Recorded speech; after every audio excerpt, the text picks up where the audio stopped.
उत्तर प्रदेश सिपाही परीक्षा हमारी जून 2026 में प्रस्तावित है और हमारे द्वारा per day 10 question practice question 100 दिन तक 1000 क्वेश्चन की प्रैक्टिस आपको कराई जाएगी। आज हमारा दिन नंबर 3 है। इसमें हम देखेंगे 10 क्वेश्चन अगले कुछ 15 से 20 मिनट में।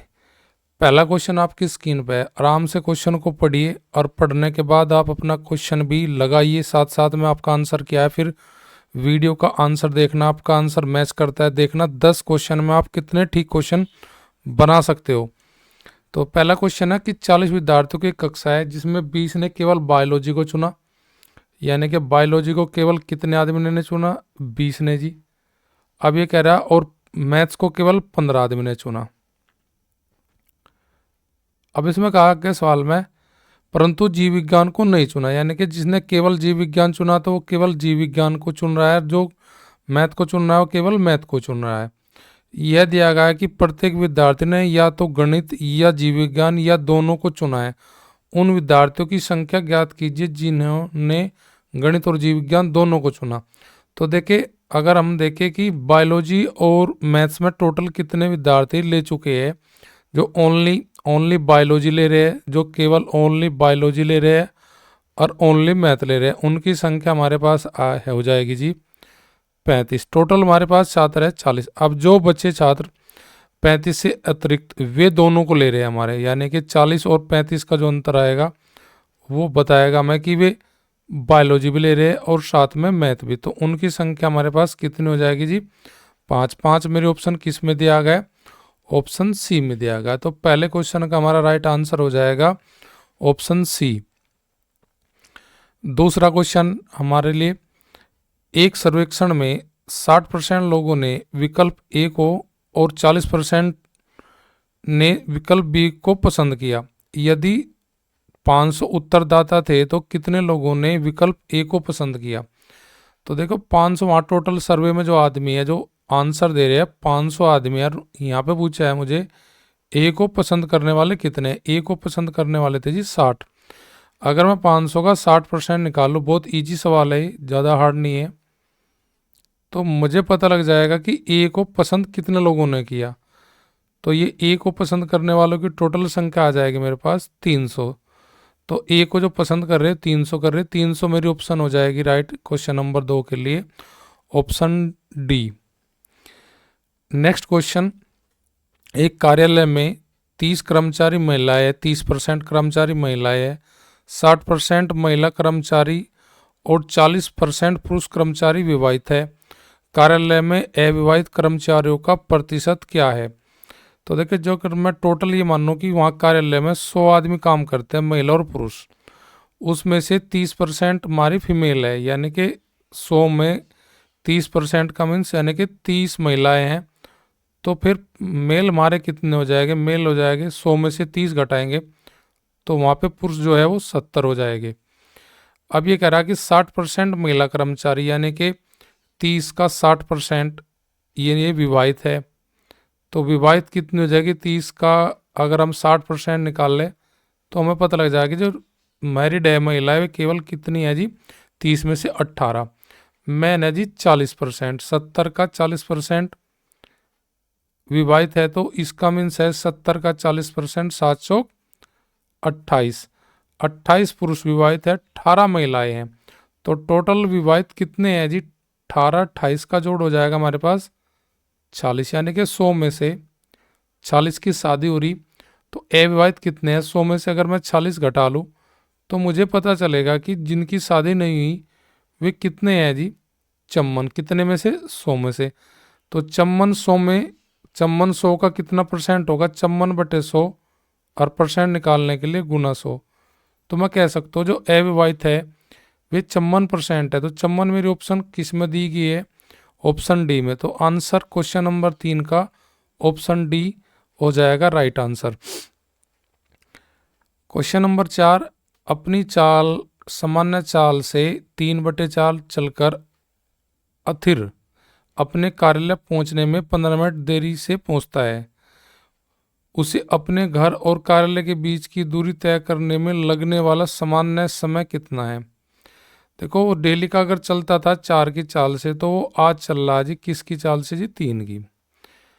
स्पीड और टाइम में हमारा अनुपात होता है जी हमेशा उल्टा,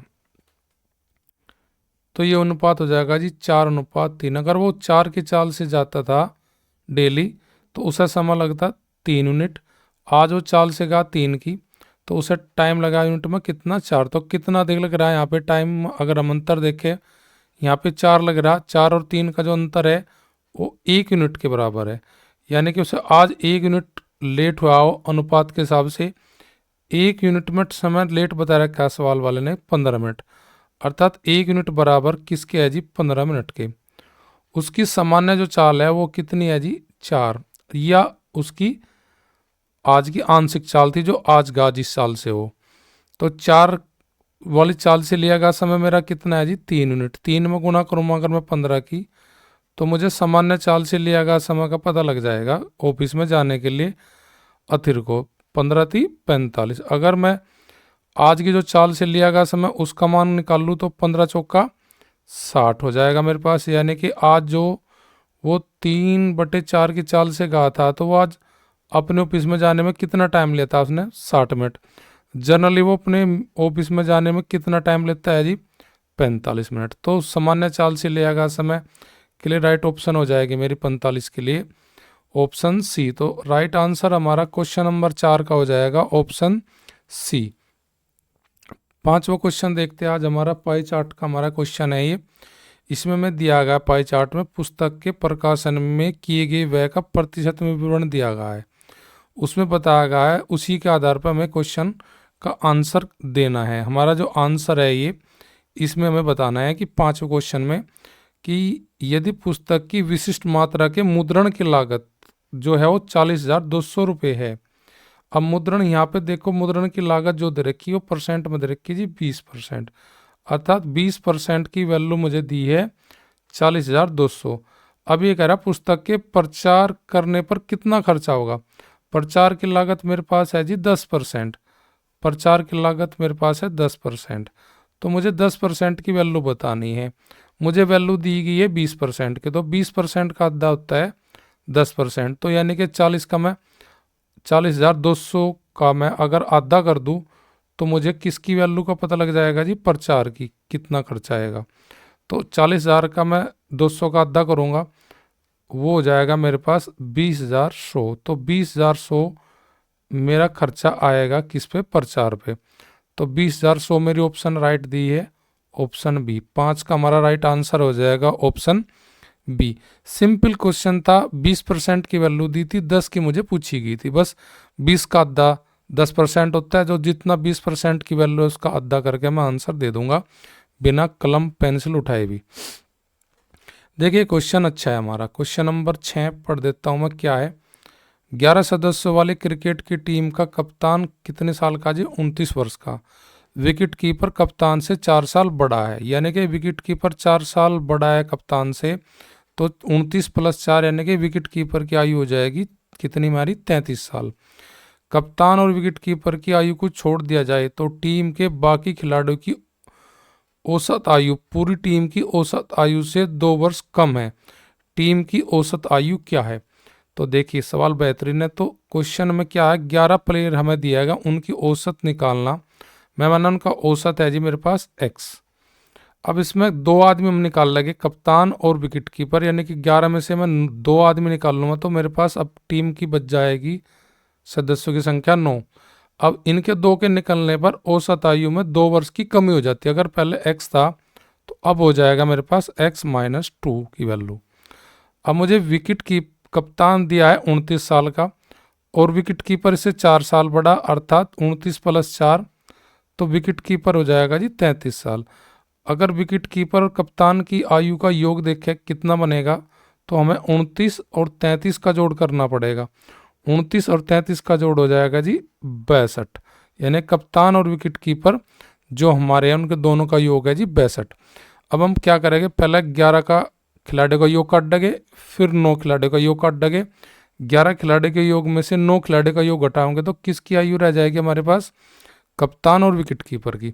तो देखिए औसत मेरा x है टोटल का पूरी क्रिकेट की खिलाड़ियों की टीम के 11 का, तो 11 का योग कितना हो जाएगा, संख्या गुणा औसत, संख्या गुणा औसत बराबर योग, अर्थात 11x। और 9 खिलाड़ियों का औसत है x-2, तो इनका योग कितना हो जाएगा, औसत गुणा संख्या, यानी कि 9 की गुणा करेंगे हम x-2 में, तो ये हो जाएगा x-2 में, जब 9 इसमें कोष्ट में जाएगा तो 9x और माइनस का 9 दूनी 18। अब ये योग आ गया 9 खिलाड़ियों का, ये योग है मेरे पास 11 खिलाड़ियों का। 11 खिलाड़ियों में से 9 खिलाड़ियों का योग घटा दूंगा तो किसका योग आ जाएगा, कप्तान और विकेट कीपर का। कप्तान विकेट कीपर का योग है जी मेरे पास 62 वर्ष। अब 9x और 11x का अंतर हो जाएगा जी मेरे पास 2x, और यू माइनस का इधर जब कोष्ट में जाएगा ऐसा माइनस करेगा, 18 कर देगा जी प्लस, बराबर हो जाएगा जी 62 के। अब 62 में से मैं 18 घटाऊंगा, 62 18 का अंतर हो जाएगा मेरे पास 44। अब ये 44 का जो मान है ये 2x का है, तो मैं 2x का मान अगर 44 है तो x का मान मैं कह सकता हूँ दोनों साइड 2 से भाग करके, यहाँ पे x रह जाएगा और यहाँ पे रह जाएगा 44 का आधा 22, यानी कि x की वैल्यू जो आएगी वो आएगी जी मेरे पास 22, और x की वैल्यू ही मेरी पूरी टीम की औसत आयु बताएगी। तो x की जो वैल्यू है वो 22 है, 22 के लिए मेरा ऑप्शन राइट हो जाएगा ऑप्शन बी। तो क्वेश्चन नंबर 6 का जो राइट आंसर होगा वो ऑप्शन बी होगी हमारी। क्वेश्चन नंबर 7 हमारा रीजनिंग टाइप क्वेश्चन है। क्या है, एक महिला ने कहा यदि आप मेरी आयु के अंकों को पलट देते हैं तो मेरे पति की आयु मिल जाएगी। वह बड़े हैं, यानी कि पत्नी छोटी है पति बड़ा है, और उनकी आयु के बीच का अंतर उनके योगफल का 11वां हिस्सा है, यानी कि 11वां हिस्सा, यानी कि पति और पत्नी की आयु का जो योग होगा उनका अंतर जो है उनके योग का 1/9वां हिस्सा है, 11वां हिस्सा है, यानी कि 11वां हिस्सा 1/11। अब ये कह रहा है आदमी की आयु क्या है। देखो ऑप्शन से हम बहुत जल्दी उड़ा लगे। अगर 45 साल का व्यक्ति है तो व्यक्ति की आयु जो बनी थी पत्नी की अंकों को पलटने से बनी थी, तो यानी कि 45 किसके पलटने से बनेगा, अगर मैं चम्मन लूँ पत्नी की यानी कि वाइफ की और इसके अंक पलटू जब भी तो 45 बनेगा। यहाँ पे अगर हस्बैंड 45 का उसने कह रखा कि हस्बैंड बड़ा है पति बड़ा है, तो यहाँ पे पहले ऑप्शन तो हमारी हो जाएगी गलत, क्योंकि यहाँ पे पत्नी की आयु ज़्यादा आ रही पति की कम आ रही इस ऑप्शन से। अगर यहाँ पे भी मैं लेता हूँ 36 को भी, 36 किससे बना होगा ये अंक पलटने से 63 के, तो यहाँ पे भी पत्नी की आयु ज़्यादा बननी है, तो ऑप्शन मेरी बी भी गलत हो जाएगी। अगर मैं पति की आयु ले लेता हूँ 63 साल तो पत्नी की हो जाएगी जी 36। चलो जी, यहाँ पे पत्नी हमारी जो वाइफ है वो छोटी है, हस्बैंड हमारा बड़ा है, तो इन दोनों का जोड़ करूंगा तो जोड़ आ जाएगा मेरे पास 99, यानी कि 99। अंतर मेरे पास कितना आएगा, 63 और 36 का अंतर आ जाएगा जी मेरे पास 7 और जी 2, 27 क्या योग का, यानी कि 99 का 11वां हिस्सा है, 99 11वां हिस्सा आता है जी 9, और यहाँ पे दे रखा जी 27, तो ऑप्शन मेरी सी भी गलत हो जाएगी। तो ऑप्शन राइट होगी मेरी ऑप्शन डी। देखो ऑप्शन डी कैसे बन सकती है, अगर मैं चम्मन लेता हूँ, चम्मन किसके अंक पलटने से बनता है जी 45, यानी कि वाइफ उसकी 45 की, तो हस्बैंड चम्मन का तो हस्बैंड बड़ा भी है, देखो 45 से बड़ी है चम्मन, इन दोनों का जोड़ हमारा हो जाएगा 99, इन दोनों का अंतर हो जाएगा हमारा 9, अंतर 9 योग 99, योग का 11वां हिस्सा निकाल लगे तो अंतर आ जाएगा 99 11वां हिस्सा यानी कि 9, और 9 ही उनमें अंतर है। तो राइट आंसर मेरा क्वेश्चन नंबर 7 के लिए, ऐसे प्रश्नों को बनाने के लिए ऑप्शन की सहायता से जल्दी क्वेश्चन को बना लेते हैं। तो क्वेश्चन नंबर 7 का मेरा आंसर ऑप्शन डी हो जाएगी। ये क्वेश्चन हमारा जो सिलेबस मैथ से अलग दिया गया है, जो एनालिटिक हमारा अर्थमेटिक में एनालिटिक पूछा जाता है, तो उसी से संबंधित ये क्वेश्चन है। देखिए क्या है, कंप्यूटर शिक्षा केंद्र में संकाय सदस्यों के चयन के लिए शर्त दी गई है हमें कितनी जी 6 की। शर्त पहली है आयु 23 से 28 के बीच होनी चाहिए, कार्य का अनुभव या प्रोग्रामिंग अनुभव होना चाहिए, कम से कम 60% अंकों के साथ कंप्यूटर एप्लीकेशन में पोस्ट ग्रेजुएट होना चाहिए अर्थात एमसीए डिग्री होनी चाहिए 60% अंकों के साथ, इंटरव्यू में कम से कम 50 में से 25 अंक, यानी कि 50 में 25 अंक का मतलब यानी 50% उसके मार्क्स आने चाहिए इंटरव्यू में। यदि कैंडिडेट के पास पीजी नहीं है तो मामला वरिष्ठ संकाय के सदस्य पे भेजा जाएगा। यदि उम्मीदवार के पास कार्य का अनुभव नहीं है तो मामला संस्थान के प्रिंसिपल को भेजा जाएगा। यदि उम्मीदवार की आयु को छोड़कर अन्य सभी योग्यता पूरे करता है तो मामला केंद्र के निदेशक को भेजा जाएगा। अब क्वेश्चन में क्या आ गई, बबली सरकार कोई करके आदमी है बबली सरकार, और बबली सरकार के लिए क्या बताएगा कि बबली सरकार ने 68% अंकों से एमसीए किया है, तो उसने ये हमारी तीसरी वाली क्लियर कर ली है। उसकी आयु 30 वर्ष है। देखो पहली वाली वो कवर नहीं करता क्योंकि उसकी जो आयु मांगी वहाँ पे 23 से 28 मांग रखी है और बबली सरकार की आयु है 30। अब यहाँ पे जो हमारा जी दिया गया, जी में बता के आयु कुछ सीमा को छोड़कर अन्य सभी योग्यता पूरी करता है तो मामला किसके पास भेजा जाएगा, केंद्र के। देखते अगली भी इसने कर की शर्त पूरी नहीं, 2.5 साल का अनुभव है किसमें, प्रोग्रामर, ये भी इसके पास अनुभव भी है, ये भी पूरी करता है।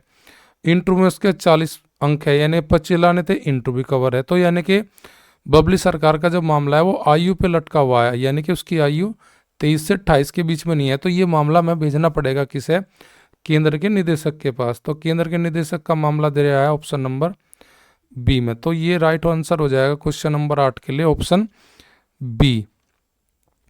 9वां क्वेश्चन हमें दिया गया है, भाजक भागफल का क्या गुना है जी, भाजक भागफल का क्या गुना है जी, 2 गुना है। चलिए जी यहाँ पे ये 2 गुना हम बना लेंगे, भाजक हमारा 2 गुना है किससे जी, भागफल से। अब इसने हमें सवाल में आगे बताया कि 2 गुना है, अगर भागफल 1 है तो भाजक मेरा हो जाएगा 2। शेषफल का यानी कि भाजक जो है वो शेषफल का क्या गुना है जी, 8 गुना। अर्थात अगर शेषफल मैं 1 ले लेता हूँ तो मुझे भाजक लेना पड़ेगा जी 8। अब मुझे यहाँ बताया कि भागफल 32 हो तो भाज्य ज्ञात कीजिए। भाज्य होता है जिस संख्या को हम भाग करते हैं, और भाज्य का निकालना फॉर्मूला क्या होता है, भाजक गुना भागफल प्लस शेषफल। अब मुझे भागफल 32 दिया, यानी कि यहाँ मैं 32 रखूँगा, 32 का डबल करता और मेरे पास भाजक आ जाएगा, 32 का डबल करता यानी कि 64 मेरा क्या है जी, भाजक है। अब मेरा भाजक 64 है तो 64 किसका 8 गुना है, तो 64 किसका 8 गुना है, तो 64 को 8 से भाग करेंगे तो आप कहेंगे जी 64 जी 8 का 8 गुना है, तो यानी कि फिर शेषफल मेरा कितना है, 8 है। अब मेरे पास भाजक पता लग गया, शेषफल पता लग गया, और भागफल मुझे सवाल में दिया था, तो मुझे भाज्य निकालना है, यानी कि जिस संख्या को मैं भाग किया। तो भाजक यानी कि 64 और गुणा भागफल यानी कि 32 और प्लस शेषफल 8, तो 64 32 गुना कर लेंगे हम, तो हमारे पास कितनी आएगी इसकी गुना, ये आ जाएगी जी हमारे पास 2048 गुना आएगी किसकी, 64 गुना 32 की। तो उसमें 8 और प्लस कर दीजिए तो आपका भाजक आ जाएगा, तो ये आ जाएगा जी 2056, यानी कि जिस संख्या को हमने भाग किया था वह संख्या थी 2056। 2056 की ऑप्शन हो जाएगी राइट मेरे लिए ऑप्शन बी। क्वेश्चन नंबर 10 और आज का लास्ट क्वेश्चन, निम्नलिखित में से कौन सा लीप वर्ष है। 4 ऑप्शन आपके पास दिए, 1900, 1800, 1800। देखो लीप ईयर चेक करने के लिए हमें साधारण सी बात बता जाती है, भाई 4 से भाग कीजिए। अब ये 4 से अगर मैं भाग करके देखता हूँ चारों की 4 ऑप्शन कट जाएगी, पर लेकिन ये हमारी जो है ये जो दे रखी सन, ये दे रखी मुझे शताब्दी वर्ष। शताब्दी वर्ष को हम 4 से नहीं काटते, शताब्दी वर्ष में लीप ईयर देखने के लिए हमें यूज करना पड़ता है भागफल के लिए 400। तो 1900 400 से नहीं कटेगा, नहीं कटेगा 1800, नहीं कटेगा 1000, तो 400 जो कंप्लीट कटेगा वो कटेगा 800, जो कि ऑप्शन राइट हो जाएगी क्वेश्चन नंबर 10 के लिए ऑप्शन डी।